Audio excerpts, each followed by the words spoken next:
Donc forcément, changement de registre avec Danmina Chamalil qui va donc patiner cette valse, suite numéro 2 pour orchestre de jazz de Dimitri Sostakovich. Ah, ils la font très, très hooligan. C'est même pas bohème. Ils ont travaillé avec Bukantova Trankov. Ouais, c'est... Voilà, la cibiche, comme on disait.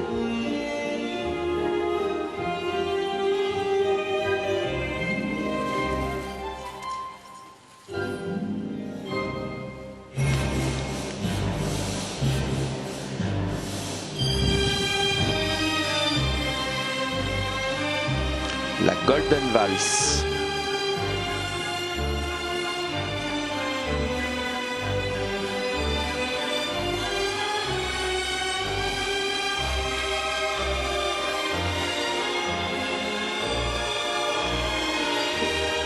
Oui. Ouais.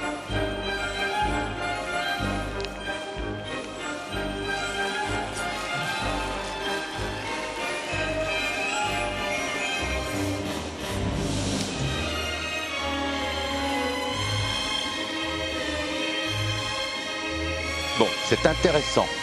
On laisse terminer. Oh là là là là là là là là, mais ça va de mal en pis.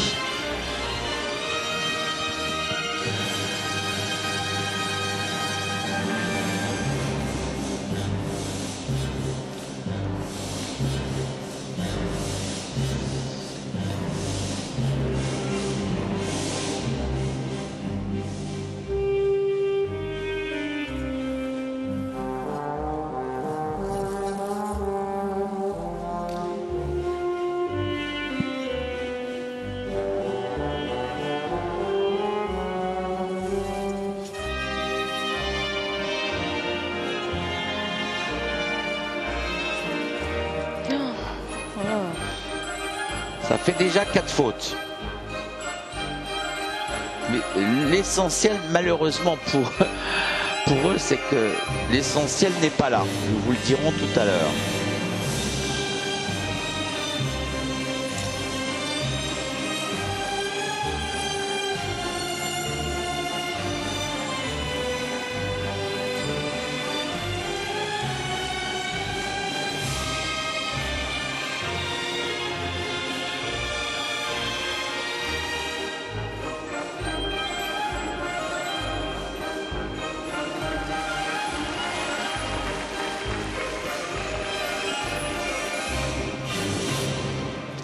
Ça peut quand même coûter cher. Enfin, attendons de voir parce qu'on ne sait jamais avec eux. Non, mais enfin bon, il faut quand même dire, Géraldine, soyons honnêtes avec les téléspectateurs qui nous font l'honneur de nous suivre. C'est hors sujet. C'est totalement hors sujet. Je veux bien que la valse je suis d'accord avec vous. soit avec des tempi, en l'occurrence un tout petit peu jazzy. Je veux bien que Shostakovich ait eu parfaite connaissance du jazz, puisqu'il a composé cette valse d'or dans le cadre d'un ballet dont le titre devrait être le Golden je sais pas quoi, qu'importe, mais de toute façon ça n'est pas du jazz, ça n'est pas du swing. Il n'y a en aucune façon le swing que requiert bien évidemment la référence aux danses des années 20-40. Ce n'est pas du quick, ce n'est pas du foxtrot, ce n'est pas du slow. Pour se démarquer, tout simplement pour se démarquer. Le problème, c'est qu'il aurait fallu faire une adaptation à ce moment-là musicale, instrumentale, de façon à ce qu'il y ait au moins les instruments du jazz, c'est-à-dire eh bien de la batterie, et bien de la contrebasse, et bien du saxo, et bien de la trompette. Et que sais-je encore de la guitare, et ne pas garder cette espèce d'orchestration symphonique qui ne correspond mais pas du tout, nous ne cesserons de le répéter, à l'esprit même du thème des danses 20-40.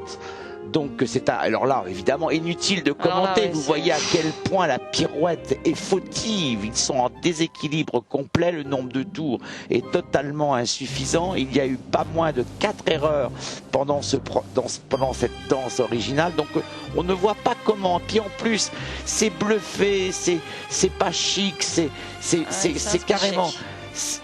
C'est carrément vulgaire pour tout dire, c'est une espèce d'exhibition mal bâtie, mal conçue, il y a une sorte d'irrespect là véritablement et de la danse sur glace et vis-à-vis du public et du jury. Donc je suis très sévère, je le sais, on va encore me le reprocher, mais tant pis, j'assume, c'est pas bon, voilà, c'est pas bon. Et non seulement c'est pas bon, mais c'est hors sujet. Hors sujet, émaillé de fautes, un peu lourd. 64-68, bah non, et c'est quand même incroyable. 64-68. La note technique est un peu moins bonne que celle obtenue par les Français, mais alors sur les composantes, ils s'envolent. Moi, j'aimerais vraiment qu'on m'explique. Et meilleur score personnel en plus. Mais je vais vous dire, pour eux, ils prennent la note. Non, oui. Ça, c'est oui. Tout ça, c'est joué d'avance ou de toute façon, c'est en